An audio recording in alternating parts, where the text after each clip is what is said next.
How to turn on a professional mode on Facebook. Hi guys, welcome to our channel. Let's get started. First, you want to open the Facebook app on your device. Now tap on your profile icon and this should open up your profile. Now from here, tap on the three dots. Now out of all of these profile setting options, you want to tap on turn on professional mode.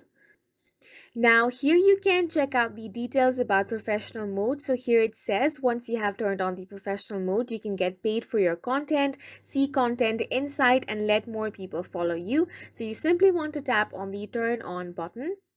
Now you can finish setting up your profile by adding a profile picture, adding bio or cover photos, and then continue with all of these steps. And after you have done that, here you can see your professional mode has been enabled. And that's it for this video. We hope you guys found it helpful. Please make sure to hit the like button and subscribe for more helpful tutorials.